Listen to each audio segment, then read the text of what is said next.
31번 다음 상황이 전개된 배경으로 옳은 것은 자 여기 보면은 박승환이라는 사람이 나오고요. 자 대한의 병대에 대한 해산 소식. 병대란 건 이제 군대를 말하는 것이죠.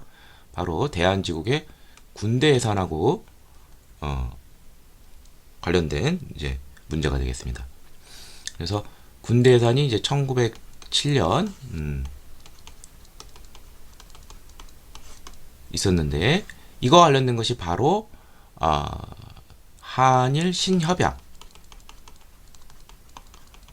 자 일제가 헤이그 특사 사건을 빌미로 해서 고종을 강제 퇴위시키고 순종을 즉위시키면서 이 한일 신협약, 이른바 다른 말로 정미 7조약이라고 하는데 이를 통해서 우리나라의 고위직의 일본인 관리, 이른바 차관 정치를 실시하고 또 하나가 부속각서로서 군대를 해산한 것이었습니다.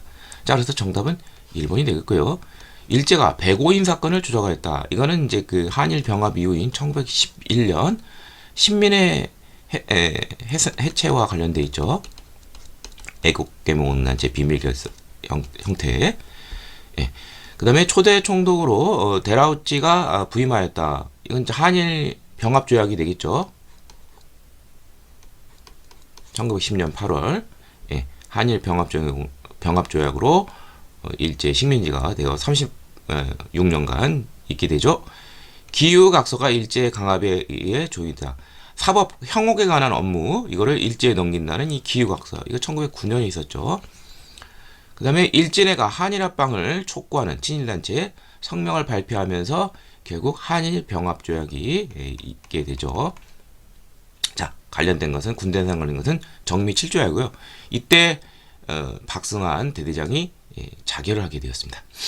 자, 다음 32번. 빗줄근 이 개혁의 내용으로 옳은 것은 자, 고종 32년 1895년 11월 16일인데 고종실록에 1895년 12월에 기록이 없고 11월 16일 다음인 11월 17일이 1896년 1월 1일이야. 바로 이 개혁으로 추진된 태양력 도입 때문에 그렇다. 바로 을미개혁하고 관련돼 있죠.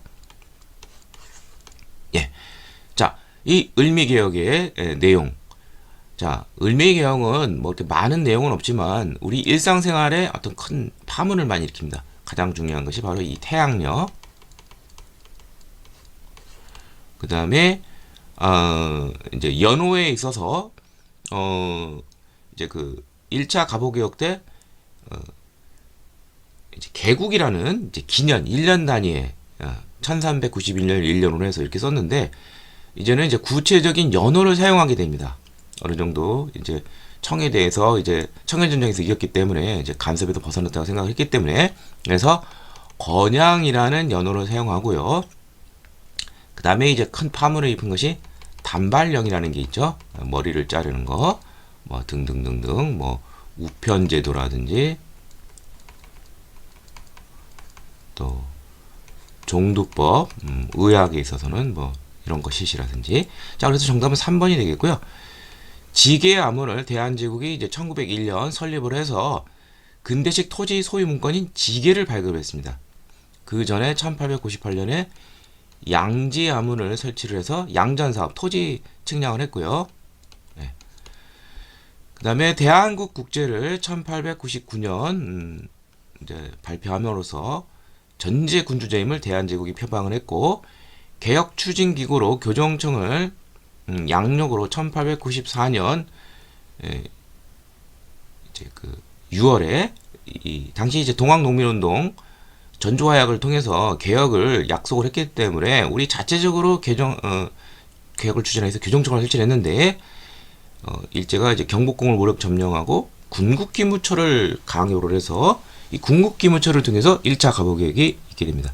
군제를 개편하여 기존의 5군형을 2형, 무이형과 장형으로 통합한 것이 바로 1881년에 개항 이후 이제 그 개혁 중에 하나가 있었죠. 그래서 신식군대로 별기군을 두고 그 다음에 기존의 5형 체제는 2형으로 줄이게 되는 것이죠.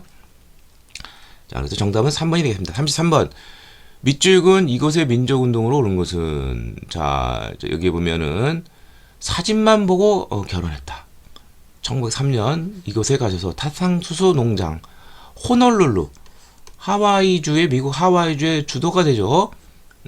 바로 미국 쪽의 그러한 우리 민족운동 역사가 되겠습니다. 우리가 이제 그 미국 쪽의 그 민족운동 역사에는 이 하와이 이민 요거와 함께 이제 주된 단체가 이제 1910년에 여러 단체들을 이제 난립했는데 이것을 하나로 통합을 하죠. 대한인 국민회. 그 다음에 박용만이라는 사람이 이제 무력으로 이제 독립군을 양성한다는 명목하에 대조선 국민 군단이라는 것을 조직하기도 했습니다. 자, 그래서 정답은 바로 5번이 되겠죠. 자, 대종교 계열의 중강단이 1911년 북간도 쪽에서 이제 결성이 되죠. 이거는 이제 그 북간도 쪽이 되겠고요. 권업회가 조직이 되어 권업신문을 창간하였다. 권업회 역시 이거는 연해주 신안촌 쪽에서 노령 연해주 쪽에서 있었던 단체고요.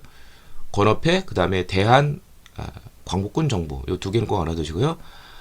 사회주의 계열의 한인사회당이 1918년 러시아 혁명의 영향을 받아서 역시 연해주 쪽에서 조직이 되었고요. 독립군 양성원에서 신흥무관학교가 1911년 이건 서간도 삼원보 쪽에서 신민회 회원들이 이쪽으로 이주를 했죠. 이회영, 이상용 등등 서간도 쪽에서의 그런 움직임이 되겠습니다. 정답은 5번이 되겠습니다.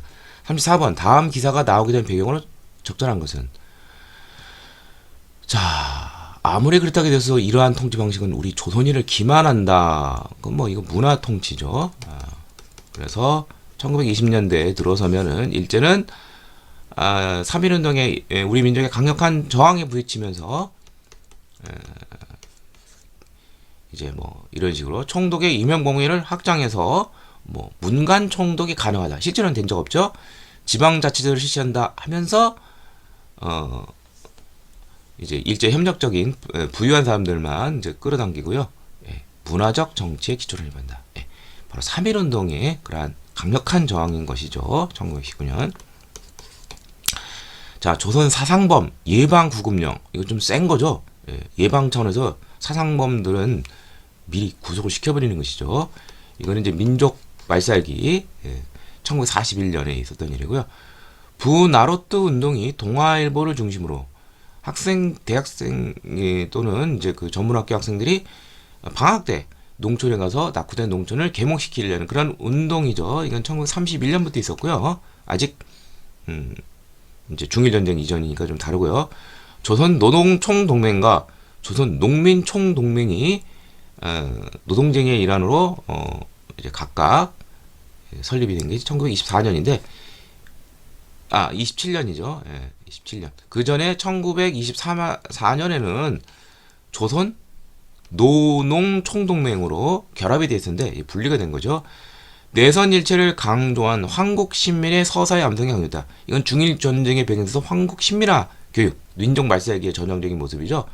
중일 전쟁이 일어난 1937년부터 볼 수 있는 것이 되겠습니다. 35번 가에서 달을 순서대로 나열한 것은, 자, 대한민국 정부의 그 헌법 개정과 관련된 정부 형태에 관한 설명이죠. 자, 1919년 4월 대한민국 민주정부가 설립이 되었습니다. 그런데 이제 1차 개헌을 통해서 1919년 동년 9월에 대통령 중심제로 처음에는 이제 대한민국 민주정부가 뭐 한성정부, 대한국민의회 뭐 이런 식으로 따로따로 있었는데 그걸 하나로 합친 거죠. 상해 임시정부로. 자, 그러다가 초대 대통령 이승만의 그 외교 노선이 잘 안 되고 위임 통치, 국제연맹 위임 통치라든지 뭐 등등 이런 것 등이 문제가 되면서 이승만을 탄핵시키고 1925년에 배관 박은신 선생을 대통령으로 추대를 하고 2차 개헌을 하게 되는 것이죠. 여기 1차 개헌이고. 그래서 1925년 2차 개헌을 통해서는 이제 당시 이제 1923년에 국민 대표 회의를 통해서 많은 독립운동 인사들이 임정부에 몸을 담았다가 다 떠나게 됩니다. 많이. 그러면서 이제 위기가 생기면서 국무령, 대통령보다는 이제 약간 좀 권한이 약화된 것이죠. 국무령 이제 그 제도를 실시하고요. 그래도 더 안 되니까 1927년에는 국무위원 중심으로 해서 집단 지도 체제를 갖게 됩니다. 구심점이 많이 없어진 것이죠. 자, 그러다가 이제 그 김구가 이제 리더십을 발휘하면서 1940년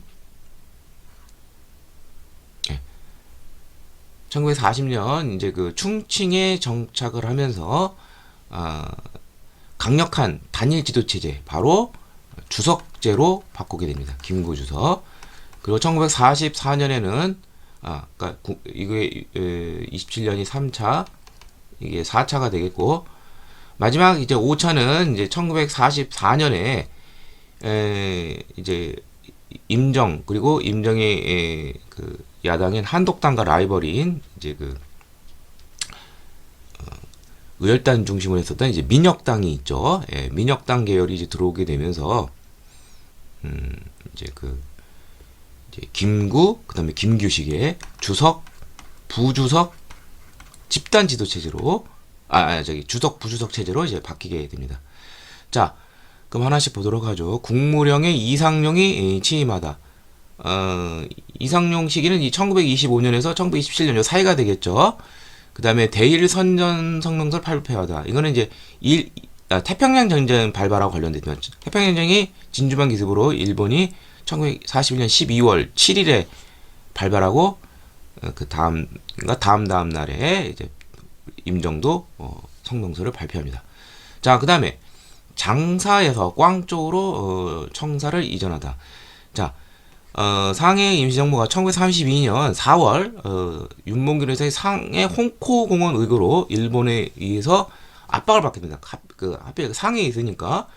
그리고 이제 그 일본의 핍박을 피해서 이제 1932년부터 무려 8년에 걸쳐서 충칭에 정착할 때까지 긴 이동을 하게 됩니다. 그 중간 단계에 있는 것이죠. 따라서 순서는 나가 되겠네요. 그래서 정답은 2번이 되겠습니다. 36번 가단체에 대한 설명으로 옳은 것은 폭탄이 나오고요. 자, 여기 보면 이것이 중국 길림성에서 김원봉과 함께 무엇을 추측한 일이다. 김원봉이 설치한 이런 폭탄 파괴, 기관 파괴, 일제 요인 암살, 바로 의열단이 되겠죠. 그래서 만주 길림에서 1919년 창설이 되었고요. 이 의열단의 강력을 잘 보여주는 이러한 노선, 그게 바로 조선혁명 선언이죠. 신채호가 1923년 김원봉의 요청으로 작성한 것인데, 여기서 민중의 폭력혁명을 정당화하고 있습니다. 정답은 1번이 되겠고요. 일제 황무지 개강권 요구를 저지했다. 이거는 애국개몽단체 보완회가 됐고요. 1904년 복벽주의를 내세우며 의병전쟁을 준비하였다. 자, 이거는 최익현의 제자인 임병찬이 조직을 한 1910년대 비밀결사 형태의 항일 조직, 바로 독립의금부가 되겠습니다. 고종의 밀지를 받아 다시 대한제국을 재건한다는 것이 복벽주의. 그 다음에 삼견주의를 기초로 하는 대한민국 건국강령을 발표했다. 이건 대한민국 이정부죠. 그래서 1941년 11월 조소왕의 삼견주의, 정치경제, 교육의 균등을 내세웠죠. 단원인 이봉창이 일왕의 행렬의 폭탄을 1932년 투척을 했죠. 이거는 백범 김구 선생이 조직한 한인 애국단이 되겠습니다. 이봉창과 윤봉길 의사가 유명하죠. 자, 정답은 1번이 되겠습니다. 37번. 밑줄근 시기에 시행된 일제정책. 자, 나가사키 어쩌고저쩌고 되어 있는데, 자, 국민징용령이 발표된 이후의 시기에 노동자로 끌려갔다가 강제로 끌려가는 것이죠. 잘 모르더라도 아까도 앞서 설명했지만 1937년 중일전쟁이 발발이 되고, 그러면서 우리가 흔히 말하는 이제 민족 말살기, 민족 정신을 빼버려가지고 전쟁에 동원시키는 것이죠. 그래서 두 가지 이제 정책이 나오는데, 하나는 황국 신민화 정책이라 가지고 정신적인 것을 일본에 동화시키는 것이고요. 또 하나는 이제 총동원령이라고 해서 인적 물적 수사를 강화시키는 것이죠. 자, 그런 배경. 자, 이건 이제 1938년부터인데, 국민징용령이 이제 1939년에 이제 공포가 되면서, 같은 그 시기가 되죠. 중일전쟁 이후. 자, 애국반을 조직하여 한국인의 생활을 통제했다. 일상을 모두 통제합니다. 총동원 시키는 것이죠. 정답은 1번이 됐고요. 그래서 이 잔재가 많이 남았어요. 무슨 옛날에 애국조회라든지, 뭐, 주번제도라든지, 통제를 다 하는 것이죠. 그래도 이제 뭐 일상생활에서 이제 그 전시 생산 체제로 해서 뭐 몸빼 바지를 입는다든지, 그다음에 뭐 일본처럼 뭐 그 비슷한 옷죠, 뭐 그런 거 입는다든지. 자, 강압적 통치를 목적으로 헌병 경찰 제도를 1910년대 실시했죠. 무단 통치, 헌병 경찰 통치기라고 하죠. 사회주의를 탄압하기 위한 치안율법을 제정했다. 1925년 이제 문화 통치 기간이지만 당시 이제 그 커져가는 사회주의를 탄압하기 위해서 치안율법을 제정했죠. 회사 사립 시 총록의 허가를 받는 회사령을 공포한 것도 역시 1910년 무단 통치 기간이죠. 근대적 토지 소유권 확립 명목으로 토지 조사 사업을 시행하였다. 이것도 1910년부터 시작을 해서 1918년까지 있었고요. 근거 법안은 토지 조사령 1912년에 있었죠. 자, 정답은 1번이 되겠습니다. 38번. 가에 대한 설명으로 오는 것은, 자, 이 두 부분은 지청천을 총사령관으로 하여 충칭에서 창립이 된 바로 한국 광복군이 되겠죠. 1940년 9월에 창설이 되었습니다. 자, 한국 광복군의 활동은 이제 시험에 많이 출제되는 것이 주로 이제 그 연합군으로 함께 참여하면서, 자, 영국군하고는 인도 미얀마 전선에서 척후 활동을 했고요. 그다음에 미국하고는 미 전략정보국 OSS와 함께 국내 진공 작전을 추진을 하게 됐습니다. 근데 일본의 예상보다 빠른 항복으로 실행에 옮기지를 못했죠. 그걸 정진군이라고 그러죠. 자, 그래서 정답은 3번이 되겠고요. 자, 영릉과 흥경성 전투 등 남만주 또는 서간도 일대에서 일본군에 승리한 것은 양세봉 장군이 이끄는 조선혁명군이 되겠습니다. 1930년대 초에 활약을 했고요. 중국 팔로군의 중국 공산군이죠. 편제되어 항일전선에 참여한 것은 조선의용대 화북지대가 모태가 되어서 확대 개편이 된 뭐 흔히 조선의용군이라고 그러죠.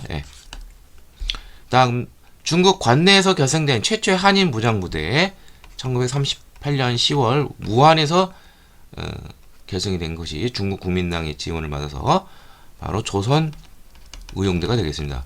근데 이 조선의용대가 대다수가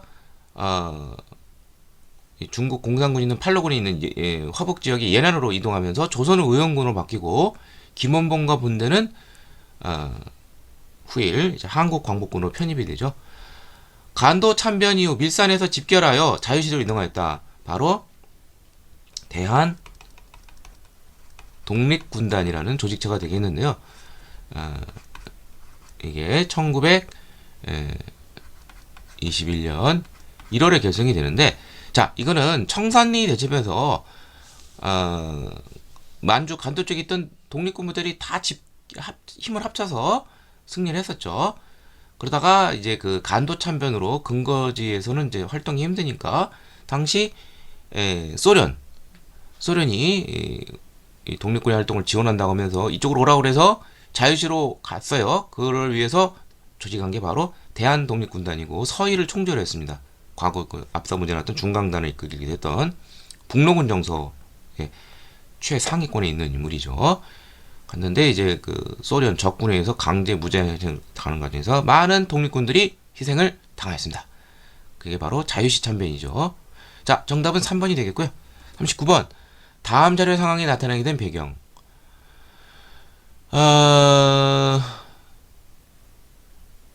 우리 민족 자주연맹 중에 김구 선생과 김규식 박사의 제안이에요. 남북 접촉협상. 바로 남북 협상이 되겠죠.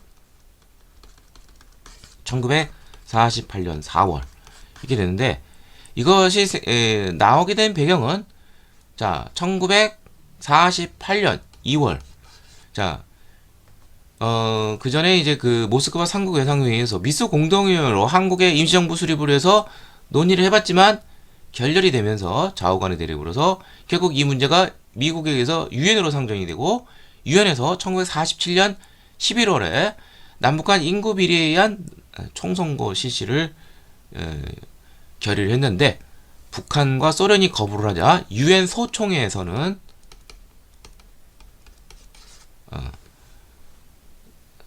남한만의 단독 총선이 결정이 되면서 김구 김일성은 안 된다 이러면은 쪼개진다 나라가.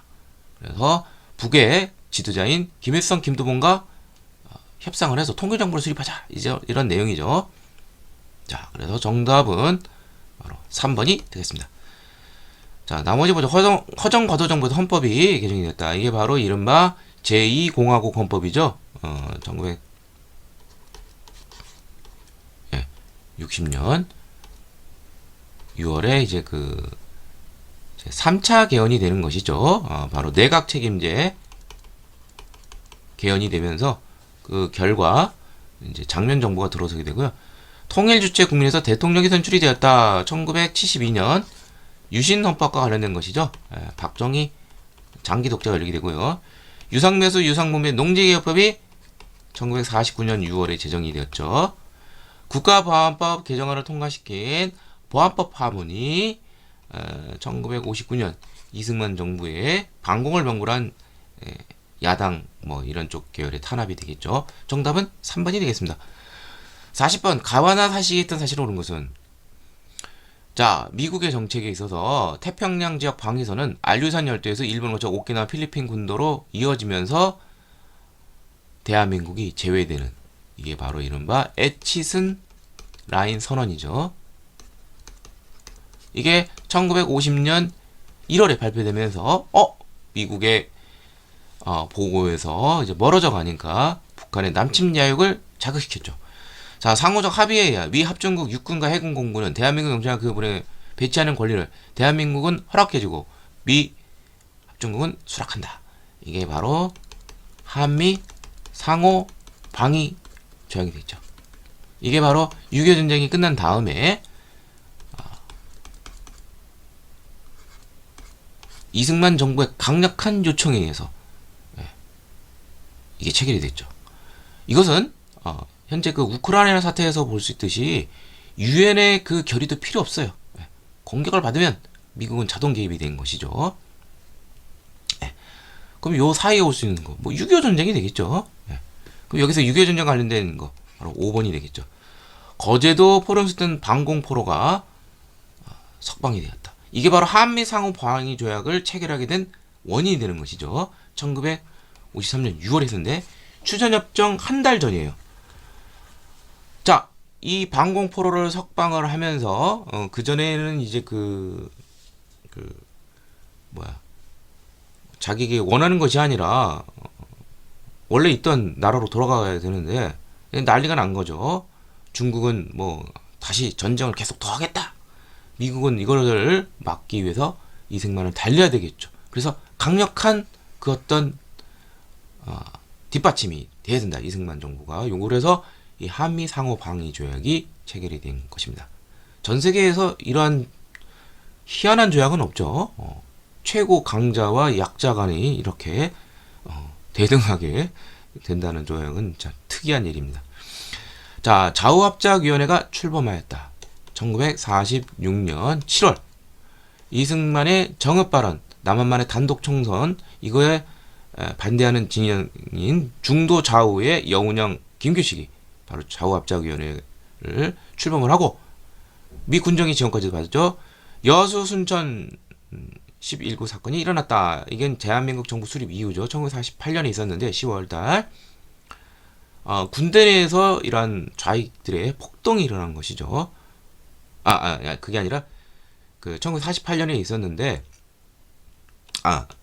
좌익 폭동이 맞죠. 이게 바로 그 제주 4.3 항쟁과 관련된 제주도에서는 총선을 거부하는 좌익들의 그런 폭동이 있었는데 이를 진압하는 과정에서 이제 그 국군이 출동이 되는데 여기서 좌익들이 폭동을 일으킨 것이죠. 미국 의회에서 트루먼 닥트린이 1947년에 초에 발표가 되면서 미국이 적극적으로 개입을 해서 공산주의 팽창을 저지하겠다는 것이죠. 이것이 발표되면서 원래는 좌우 합작에 의해서 미 군정도 미소 공동위원회와 이렇게 좀 대화적으로 정부를 수립하려고 했는데 이제 깨지게 되는 것이죠. 좌우 합작 운동도. 베트남의 파병에 관한 브라운 각서가 1966년에 체결이 되는데요. 이미 그 1964년부터 베트남에 파병을 했어요. 근데 이제 그 좀 더 추가적인 전투병이 필요했어요. 그래서 나온 것이 바로 브라운 각서인데 그 대가로 미국의 경제적 지원, 차관과 그다음에 두 번째는 한국군의 현대화, 뭐 M16으로 바꾼다든지 등등등등 이것을 제공받게 되었습니다. 정답은 5번이 되겠습니다.